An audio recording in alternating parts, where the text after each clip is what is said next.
एक रात मेरा बड़ा भाई मेरे कमरे में आया। उसे लगा मैं सो रही हूँ।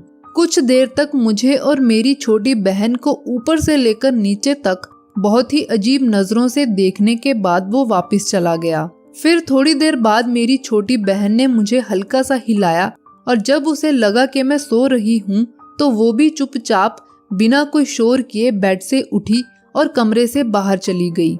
ये सब मुझे बहुत अजीब लगा और अब मुझे शक होने लगा कि मेरे बड़े भाई और छोटी बहन के बीच कुछ तो गलत जरूर चल रहा है। लेकिन उन दोनों को रंगे हाथ पकड़े बिना मैं इसके बारे में किसी को बता भी नहीं सकती थी।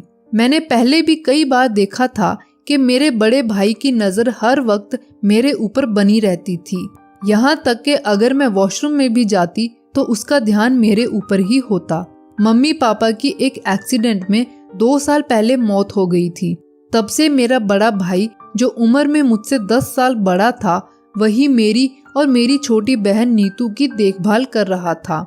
वो मुझसे तो ज्यादा बात नहीं करता था, लेकिन मेरी छोटी बहन नीतू जो 16 साल की थी उससे उसकी खूब बनती थी। फिर एक रात अचानक मेरी आंख खुली तो मैंने देखा कि मेरी छोटी बहन बेड पर नहीं थी। तभी मुझे बड़े भाई के कमरे से कोई अजीब सी आवाज सुनाई दी।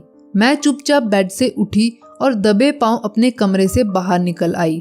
लेकिन जैसे ही मैंने बड़े भाई के कमरे की खिड़की से अंदर देखा तो जो मैंने देखा उसे देखकर मेरी रूह कांप गई। मेरा बड़ा भाई मेरी छोटी बहन के साथ सो रहा था। ये देखकर मुझे उस पर बहुत गुस्सा आया, लेकिन सच सबके सामने लाने के लिए मुझे उसके खिलाफ सबूतों की जरूरत थी। इसलिए उसे रंगे हाथों पकड़ने के लिए उस रात मैंने कोई हलचल नहीं की और चुपचाप वापस आकर सो गई। फिर अगले दिन जब मैं अपने बड़े भाई के कमरे में गई तो वो दोनों एक साथ बैठकर टीवी देख रहे थे। जैसे ही मैं कमरे के अंदर गई तो मुझे देखते ही हड़बड़ाहट में बड़े भाई ने जल्दी से टीवी को बंद कर दिया, जैसे टीवी में कुछ गलत चल रहा हो। अब मुझसे रहा नहीं गया और मैंने उससे पूछ ही लिया कि उन दोनों के बीच क्या गलत चल रहा है और रात में नीतू उसके साथ उसके कमरे में क्यों सोती है।